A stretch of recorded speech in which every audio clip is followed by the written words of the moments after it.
Everyone, today I'm going to show you how to make this really pretty bow.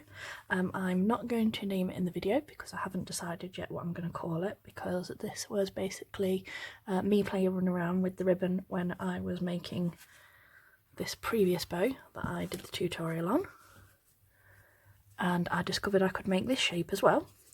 And obviously I have made it in the 3-inch ribbon, which is a massive 7.5 inch long and about 4 inches wide, and I've also done it in 2-inch, which is roughly 4.5 inches wide long and 2 inches wide, and then this much smaller 1.5 inch ribbon version, which is roughly 3 inches and about 1 inch wide, well, 1.5 inches wide sort of thing.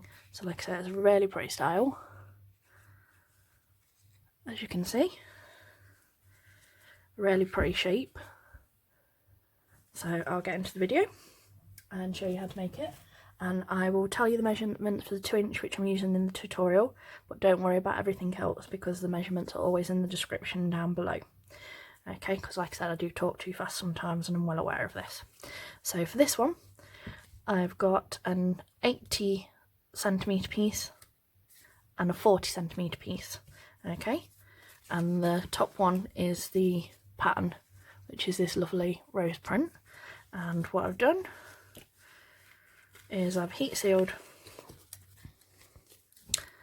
all my ends like so, folded both pieces in half and creased my centre, and the same on the plain ribbon, and then I've just popped those over the top like so and pinned right over the centre creases of both, and you will need a couple of pins or clips to hold everything in place as you're working. Okay, so just pop those all out of the way. Now, instead of gluing or doing anything to my ribbon when I do these, all I do on this top layer while I'm moving the ribbon into place is I pin either side to the plain ribbon so the ribbon doesn't slip about and move before we've got our stitches in to hold everything in place as it should. So there we go, that's what we do. So centre, just a pin on there, like I said, they're not guide pins, they're not anything, they're just literally to hold the ribbon in place. And we're just going to flip that straight over. I'm just going to move the pin more centre. There, and we always start from the plain side up. And what you want to do is from where your colour ribbon is,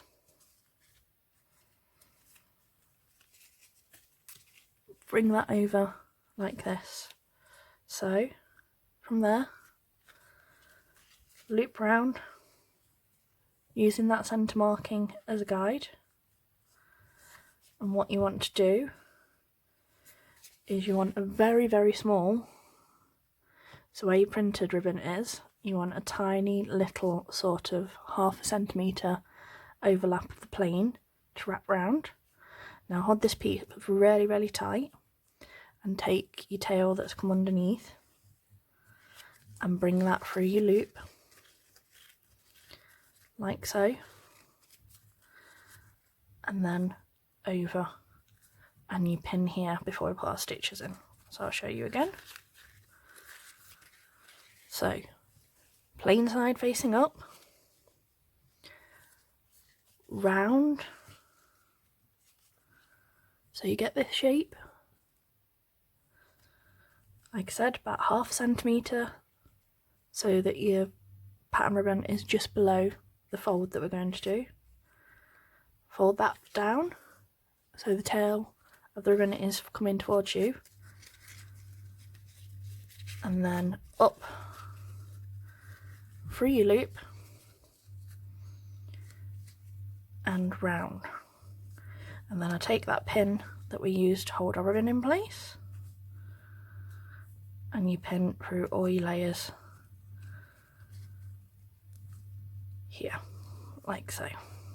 Okay, and that's the shape you get, so that's what you're looking for, and it's almost identical on the back. And then what you want to do is on the other method we'd do exactly the same. On this, I turn it round, and you want to do exactly the same thing, only the opposite direction. So from where you turn this upwards, you go round and over like so. And again, you want that, like I said, 1/2 centimetre overlap on your plane before you go to pin down. And then take your tail that's coming down, up through your loop, and pin all your layers in place by moving that guide pin again. Okay, so that's what you get, this shape here. And like I said, the back is almost very similar, only you can see where the curves have gone round through the loop. And I always stitch from the front. Okay, and I've got my thread ready here, and with this, what I do is make sure you've got your 2 layers here, so these 2 just above your plane. Okay, like this. We want to start a stitch just above that clear through the 2 there. We want to do 6. 1, take that guide pin out.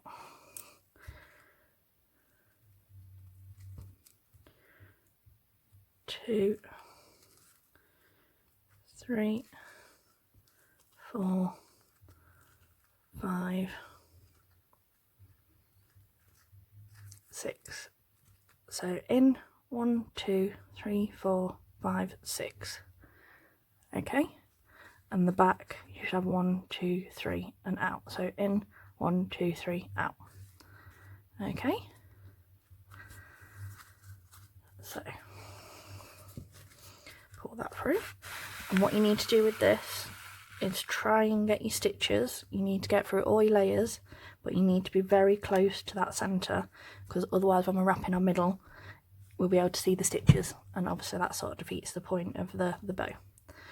So what we do now, again, make sure you've got both your layers on either side, and we start again from above. 1, 2, 3, and what I do is obviously where we put the stitches this side, I go in between them on the other side. So where we've gone in there, we'd be going out there. So take that centre pin out so I don't stab myself with that. And I'll show you when I've got everything in place. So as you can see, we've got the stitch there, we haven't that side. They sort of correspond in between the gaps, if that makes sense. Okay, and then you pull that all the way through, and like I said, you want 6 stitches either side, because like I said, the most important thing is that the shape balances when we pull it all together. So when we do this, like so, you've got 3 creases on both sides, and then take that from that side, and we're going to do a circle stitch back through our layers. And like I said, if it's a bit tough, don't be afraid to use your desk. And like I said again, make sure you're doing as close to the centre as possible, because like I said, we don't want to be seeing that thread when we're wrapping them in it. Like I said, get it as tight as you possibly can. And then what I do is where the bumps are there either side, from beneath, actually we can do it this way,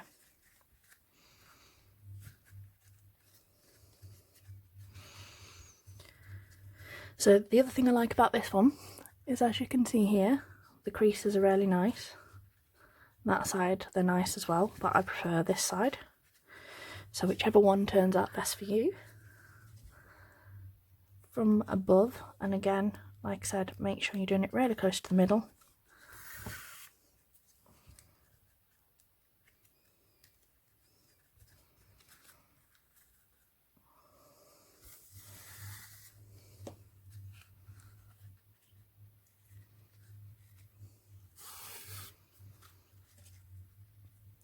Do a stitch over there so that it can't pull apart, like so, and then stitch off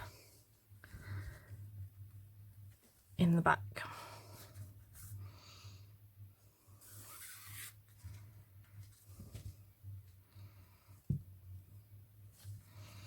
A couple of times.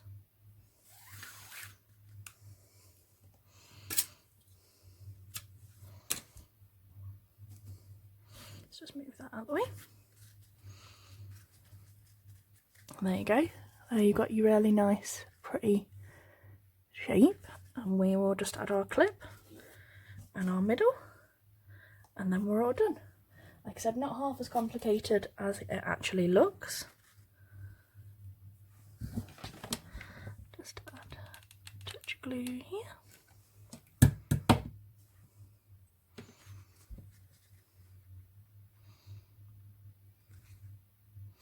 I'm just going to hold that for a second. And then I've got matching 9mm that matches my plain here. Just heat the other end.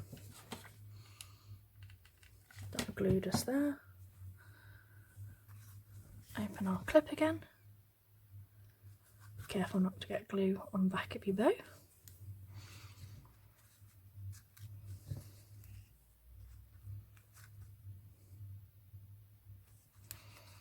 Okay, and what I do with these is I always put a touch of glue over these ones, because like I said, as you can see, because of how it works, there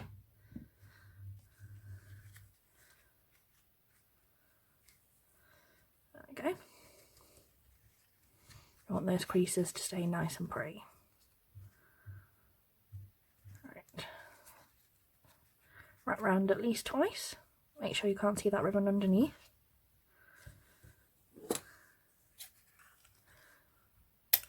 There we go.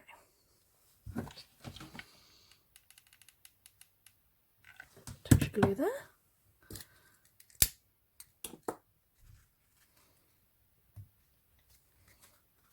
And there we go.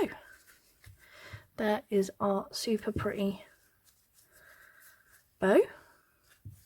And like I said, if you can see these little colours underneath, then like I said, don't be afraid to like add a touch of glue if you want to. It's entirely up to you, depending on how it sits.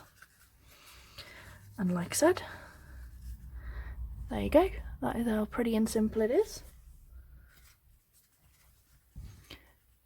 You can do it either way. Like I said, remember it works front or back style. So like I said, you can do, if you wanted to, you could do it so this way we're showing up instead, because like I said, they're very, very similar depending on where your stitch placements are. They're so simple compared to how complicated they actually look. And if you do get the bits where when you're pulling it in the centre you get your dips either side, then all you need is something like one of these. Like I said, I've got my little centre pieces, and I'd find the colour that matches best, like that bluey green there. I'll use my ribbon scissors.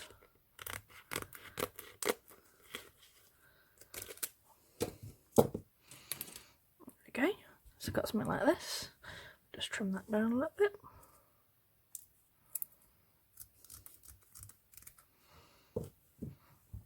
And then just take that off its plastic backing. There we go.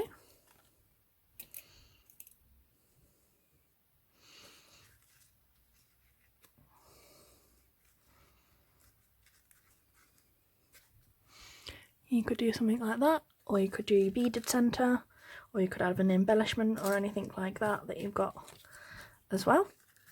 And like I said, that's how simple it is. Thank you for watching. Like I said, I'll put a name in the description when I've decided what to call the bow, and I'll speak to you soon. And if you need any more help with anything, feel free to join me over on the page or the group, and I'll speak to you soon. Bye!